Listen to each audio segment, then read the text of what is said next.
Hello everyone, welcome you back in our ongoing video lecture series in which we are decoding the syllabus of UPSC exam. तो उसी video series का ये continuation वाला video है जिसके अंदर आज हम सीसैट से रिलेटेड स्ट्रैटेजी, सीसैट से रिलेटेड बुक्स वगैरह को हम डिस्कस करेंगे। तो जैसा हमने पहले के वीडियो लेक्चर्स में देख लिया था, हम ऑलरेडी अभी तक जीएस पेपर 1 जो कि प्रीलिम्स में होता है उसे डिकोड कर चुके थे। हमने जीएस पेपर 1 में कौन कौन से सब्जेक्ट्स होते हैं उन्हें डिकोड कर लिया था, फिर हमने उनके सब टॉपिक्स को भी डिकोड कर लिया था एंड फाइनली हमने बुक लिस्ट भी देख ली थी। तो हमने स्ट्रैटेजी बहुत अच्छे से हमारे वीडियो नंबर 2 में देख ली थी। यदि आपने अभी तक उस वीडियो को नहीं देखा है तो मैं आपको बोलूँगी कि पहले जाके वो वीडियो देखें ताकि फिर आपको ये वाला वीडियो बहुत अच्छे से समझ में आएगा। इस वीडियो को स्टार्ट करना चाहूँगी एक थॉट से। Do the difficult things while they are easy and do the great things while they are small. A journey of 1000 miles begins with a single step। तो हमें यही करना है, हमें एकदम से बड़ी चीज़ों को अचीव करने के लिए नहीं भागना है, बल्कि हमें धीरे धीरे स्टेप बाय स्टेप मैनर में चीज़ों को आगे लेके जाना है ताकि हमारी जो जर्नी है वो बहुत ईजी हो जाएगी, हमें सक्सेस बहुत ईजीली मिल जाएगी। अब बात करते हैं सीसैट की।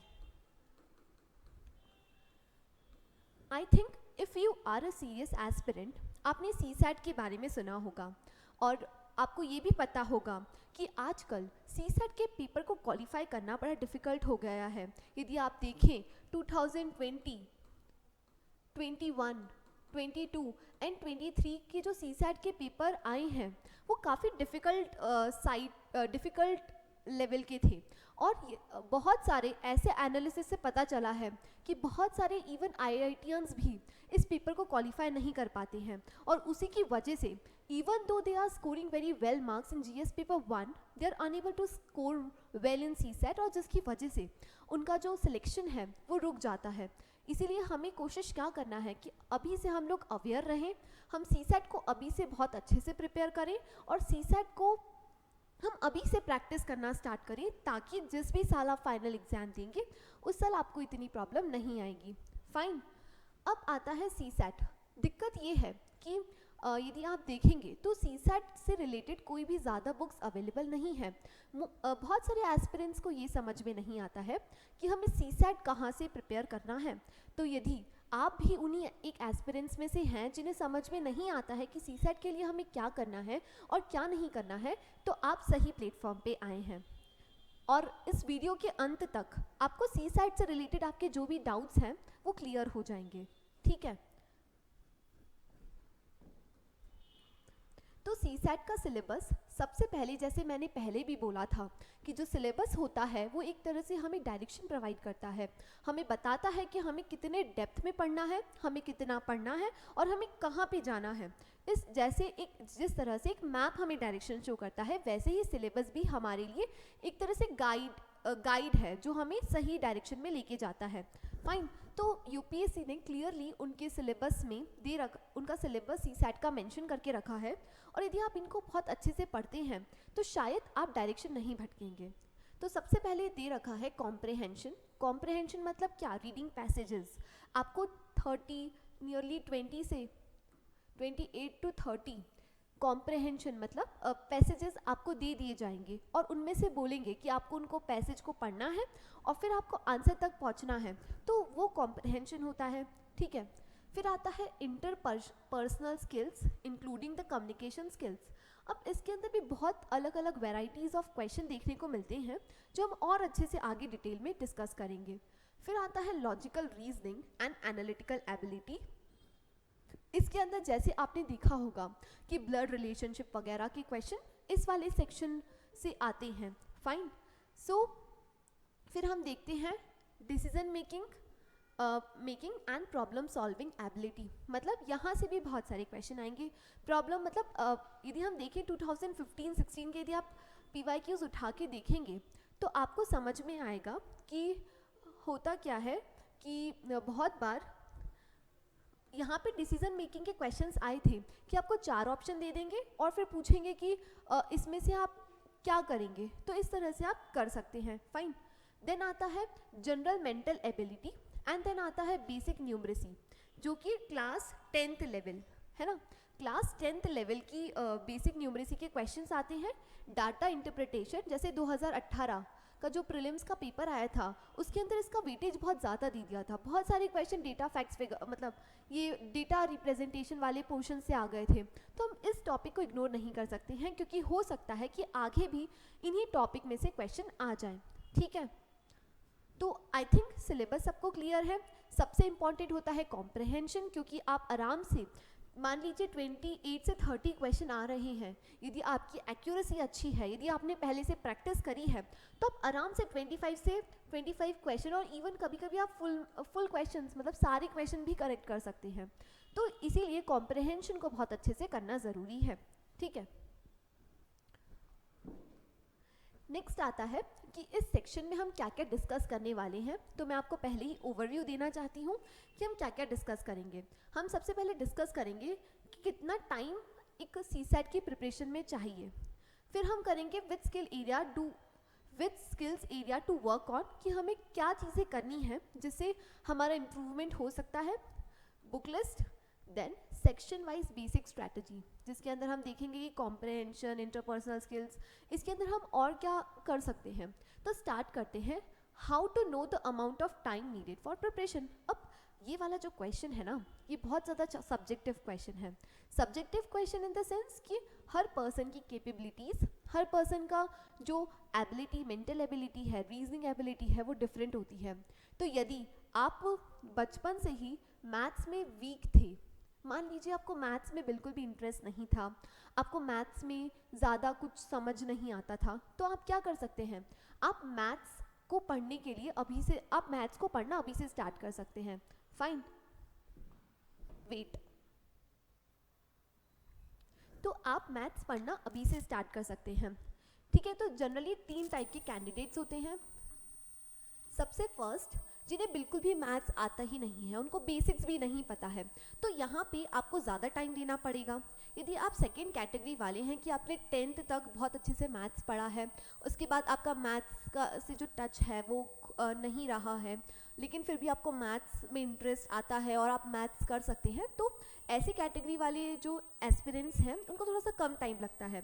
और थर्ड कैटेगरी वाले एस्पिरेंट्स ऐसे होते हैं जो आईआईटियंस हैं, जिन्होंने मैथ्स में बहुत कुछ किया है और बहुत अच्छा बैकग्राउंड है, तो उनको रिलेटिवली कम टाइम लगता है as compare to the category 1 type of aspirant. ठीक है, तो आपको आइडेंटिफाई करना है सबसे पहले कि आप कौन सी कैटेगरी में लाई करते हैं, और उसी हिसाब से आपको आपका टाइम देना है। मान लीजिए मैं एक बेसिक लेवल पे बात करूँ, या मैं फर्स्ट एस्पिरेंट की बात करूँ जिनको कुछ भी नहीं पता है और आपका 1 साल बाद अटेम्प्ट है, तो आई विल स्ट्रांगली रिकमेंड कि आप अभी से थोड़ा थोड़ा मैथ्स के क्वेश्चन सॉल्व करना स्टार्ट कर दें, ताकि तब जनवरी फरवरी का टाइम आएगा, तब हमें प्रीलिम्स के लिए शिफ्ट करना पड़ता है, तब आप बहुत अच्छे से पढ़ सकेंगे।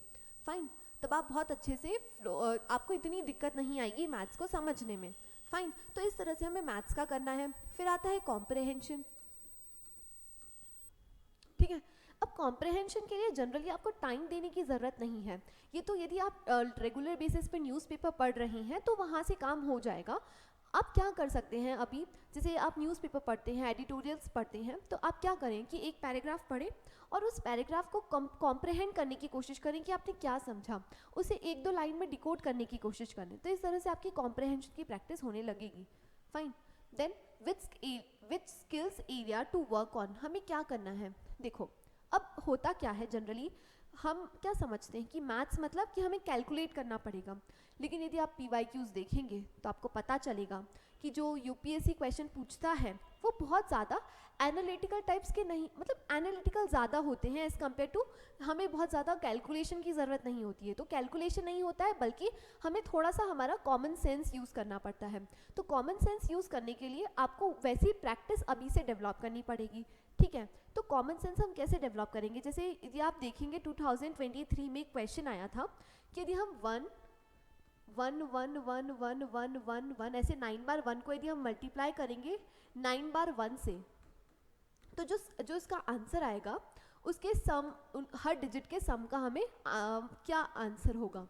तो ये वाले क्वेश्चन में यदि आपको थोड़ा सा बेसिक सा पता है कि जैसे यदि हम 11 को मल्टीप्लाई करते हैं 11 से तो वो 1 to 1 होता है, वैसे ही यदि आप इस सीरीज़ को आप निकाल लेते, डिकोड कर लेते, तो आपका आंसर आराम से 2 मिनट में आ जाता। तो ये ही सीसैट में हमें क्या चाहिए, हमें स्किल्स चाहिए, हमें एक मेंटल कैपेबिलिटीज़ ऐसी डेवलप करनी है जिसके अंदर हम आसानी से चीज़ों को कर सकें। फाइन, अब आता है बुक लिस्ट। सीसैट में हम क्या कहाँ से हम सीसैट पढ़ें? तो सीसैट को पढ़ने के लिए आप मैथ्स के लिए 11-12 की आई थिंक एक बुक आती है रमेश सिंह करके, वो बहुत अच्छी बुक है, रमेश शर्मा बुक, जिसके अंदर उन्होंने हर चीज़ बहुत लाइन से, जैसे नंबर सिस्टम वगैरह वगैरह बहुत अच्छे से दे रखा है। तो आप उसे ले सकते हैं, वहाँ से आप बेसिक लेवल की प्रैक्टिस कर सकते हैं। या तो आप एक अरिहंत पब्लिकेशन की बुक आती है, आप उसे भी प्रेफर कर सकते हैं। तो in this way you can do the CSAT. Then आता है सेक्शन वाइज, जैसे मैंने कॉम्प्रहेंशन में आपको पहले ही बता दिया कि आपको क्या करना है, आपको एडिटोरियल का एनालिसिस बहुत अच्छे से करना है। और आप चाहें तो जैसे बहुत सारे प्लेटफॉर्म्स हैं, जैसे इनसाइट्स हो गया, वहाँ से आप कॉम्प्रहेंशन की प्रैक्टिस कर सकते हैं और आप टेस्ट सीरीज़ लगा सकते हैं। I think test series are the best way to prepare for the CSAT, right. Then आता है interpersonal skills, logical and analytical reasoning. तो इसके लिए भी मैंने जैसे बताया कि अरिहंत की बुक बहुत अच्छी है, आप यहाँ से प्रैक्टिस कर सकते हैं। आजकल इस वाले जो टॉपिक 3rd है, वहाँ से क्वेश्चन कम देखने को मिलते हैं। यदि आप किसी स्टेट पीएससी वगैरह की तैयारी कर रहे हैं तो यहाँ से क्वेश्चन आते हैं, और मेरे को ऐसा लगता है कि यहाँ पे ज़्यादा प्रिपरेशन की ज़रूरत नहीं है, आप थोड़ा सा कॉमन सेंस यूज़ करें तो आपका हो जाएगा। देन आता है general mental ability and data interpretation. Again ये वाला आप क्या कर सकते हैं, आप क्लास 10th 9th और 10th में 2-3 चैप्टर्स दे रखे हैं डेटा इंटरप्रिटेशन के, तो वहाँ से इन चीज़ों को पढ़ सकते हैं क्योंकि क्वेश्चन यहाँ से भी रिपीट हो सकते हैं। Fine, and basic numeracy. अब बेसिक न्यूमरेसी में क्या क्या आता है हम इसे अच्छे से डिटेल में डिस्कस करते हैं।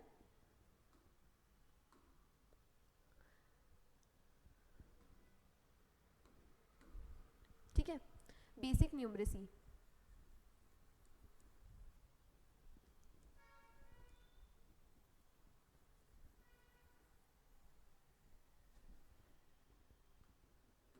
ठीक है, तो यदि हम मैथ्स की बात करें तो मैथ्स में से जनरली कहाँ से क्वेश्चन, यदि आप PYQs देखेंगे तो आपको पता चलेगा कि हर साल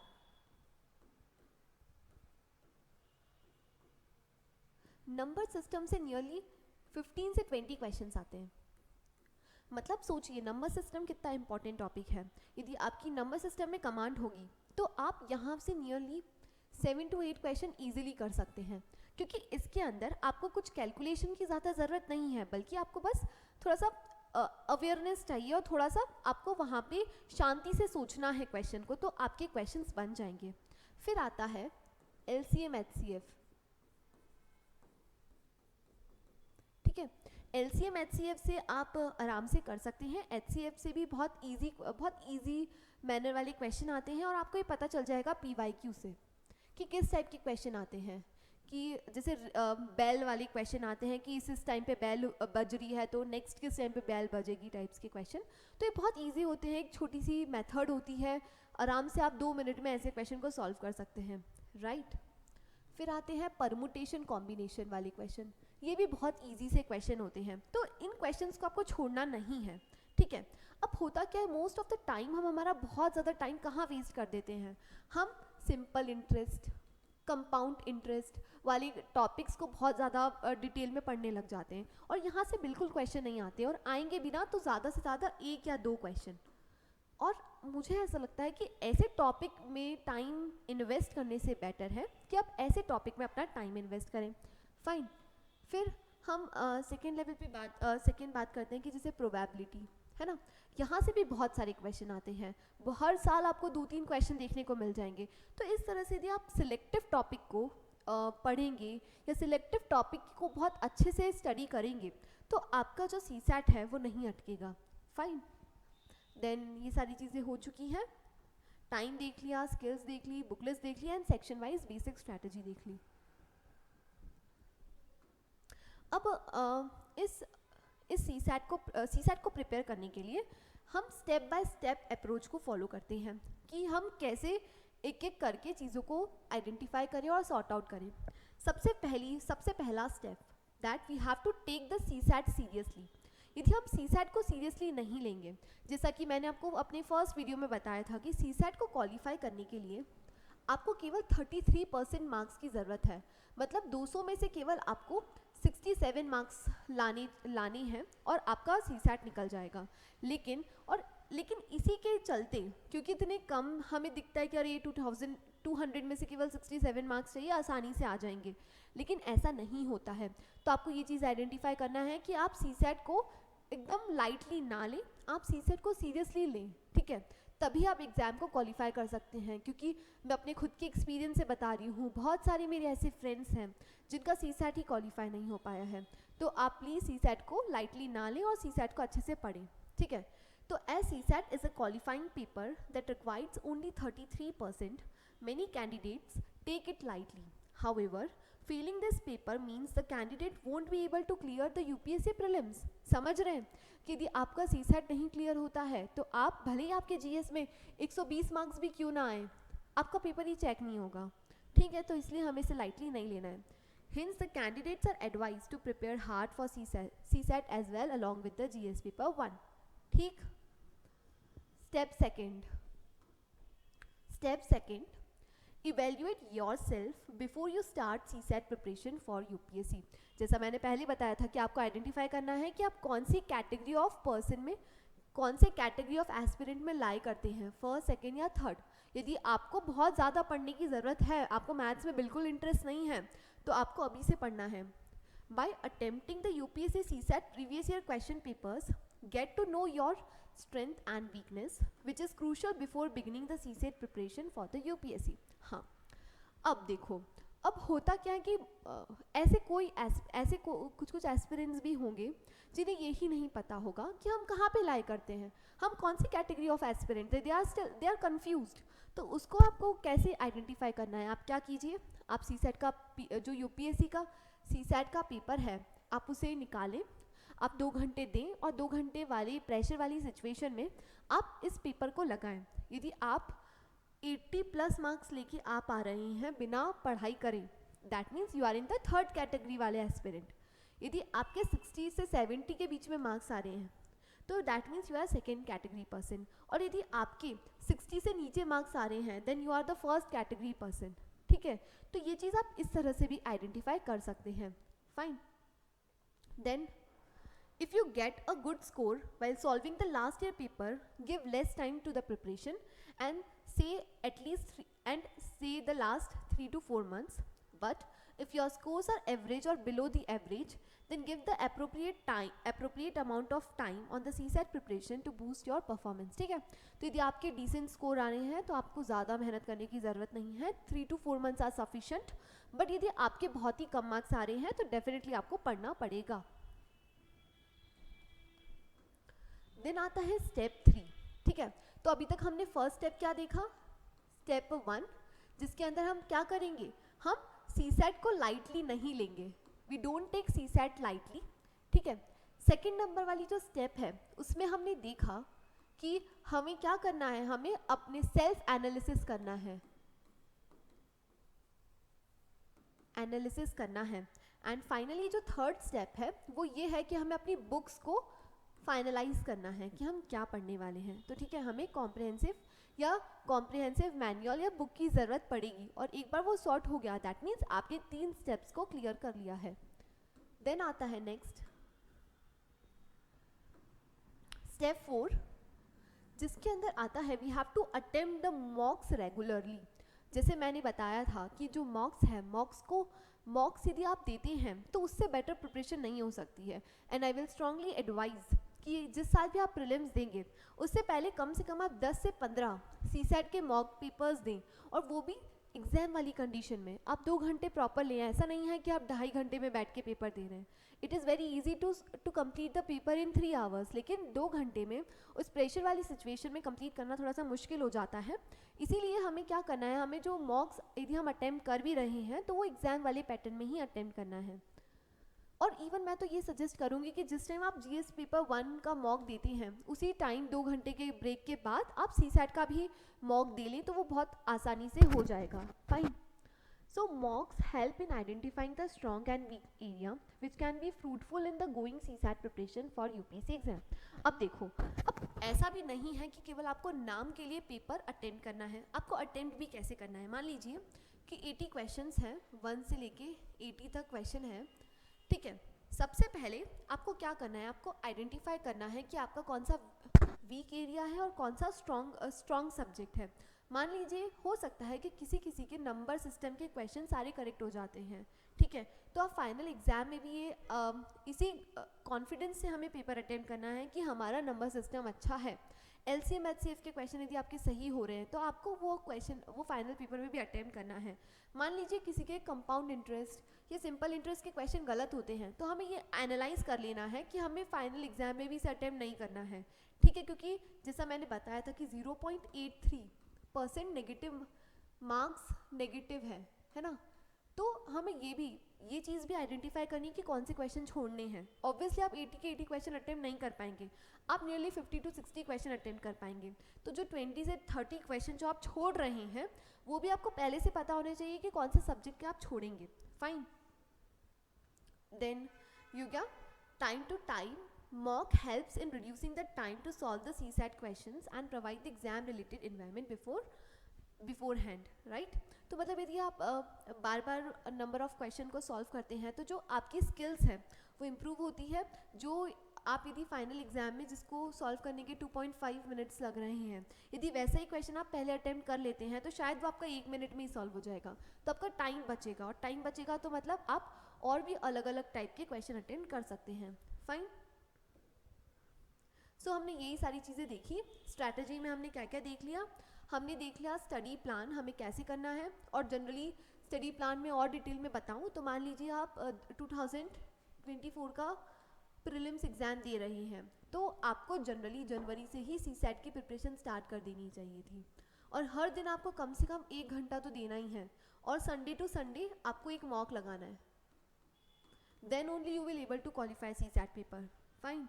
तो इस तरह से आपका स्टडी प्लान होना चाहिए, और आप ऐसे कर सकते हैं कि मान लीजिए Monday, Tuesday, Wednesday, Thursday, Friday and Saturday, तो आप क्या करें कि 3 दिन मैथ्स पढ़ें, यहाँ पे भी मैथ्स पढ़ लें, यहाँ पे 3 दिन रीजनिंग पढ़ लें, और तब आप जो मॉक पेपर्स आप देंगे संडे को उसके अंदर आपका कॉम्प्रहेंशन भी प्रैक्टिस हो जाएगा। तो इस तरह से आपके तीनों पार्ट्स हैं, तीनों पिलर्स हैं सीसैट के, वो कवर होते जाएंगे, ठीक है। देन आता है proper planning and strategy to cover the topics. Again मैंने बताया कि कैसे पढ़ना है, और इसके लिए आप कैसे करेंगे, आप पीवाईक्यू का हेल्प लेंगे, और पीवाईक्यू में कैसे क्वेश्चंस आए हैं उसकी हेल्प से आप नंबर ऑफ क्वेश्चन प्रैक्टिस करेंगे। फिर आता है बेसिक बुक्स को फॉलो करना है, हमें पीवाईक्यूज को सॉल्व करना है, मॉक पेपर्स का एनालिसिस बहुत ज़रूरी है, ठीक है। पेपर देना और पेपर को एनालाइज करना ज़मीन आसमान का फ़र्क है। यदि आप पेपर को अच्छे से एनालाइज नहीं कर पाते हैं तो फिर कोई मतलब ही नहीं है आपके मॉक पेपर देने का। तो इसमें भले ही मान लो आपको पेपर में 2 घंटे लग रहे हैं, तो यदि आप अच्छे से एनालाइज करेंगे तो डेफिनेटली आपको 5 घंटे तो लग ही जाएंगे, और इसमें कोई गलत बात भी नहीं है 5 घंटे देना, आप यहाँ से बहुत सारी चीज़ें सीखेंगे। तो एनालिसिस का जो टाइम है वो डेफिनेटली ज़्यादा होगा, और आपको देना भी है उसमें, ठीक है। स्टडी 10 to 15 आवर्स मंथ, ठीक है। तो मतलब यही है कि यदि आप फर्स्ट कैटेगरी ऑफ एस्पिरेंट है जिन्हें कुछ भी नहीं पता है, तो आपको 1 साल पहले से ही कोशिश करना है कि 10 से 15 घंटे आप हर महीने पढ़ सकें। फाइन। नो सीसैट सिलेबस, जैसा मैंने पहले ही डिस्कस किया कि सीसैट करना है, एंड डेफिनेटली टाइम मैनेजमेंट, ये सबसे इम्पॉर्टेंट है। यदि आपको टाइम मैनेज करना नहीं आएगा तो आप कुछ भी नहीं कर सकते। टाइम मैनेज करना एग्जाम में बहुत ज़रूरी है। ऐसा नहीं है कि मान लो एक क्वेश्चन, मान लो एलसीएम एचसीएफ का क्वेश्चन आपको हमेशा से बहुत अच्छे से आता है और एग्जाम में उससे आप 5 मिनट दे रहे हैं कि मुझसे हो ही जाएगा, तो ये गलत है। ये टाइम मैनेजमेंट आपको सीखना पड़ेगा। आपको ऐसे क्वेश्चन को छोड़ना है जिसके अंदर आपको ज़्यादा टाइम लग रहा है। मान लीजिए आपको किसी क्वेश्चन में 5 मिनट लग रहे हैं लेकिन वो बहुत इजी सा क्वेश्चन है, तो उस इजी क्वेश्चन को भी हमें छोड़ के आना है क्योंकि हमारे पास वहाँ पे ज़्यादा टाइम नहीं है। फाइन।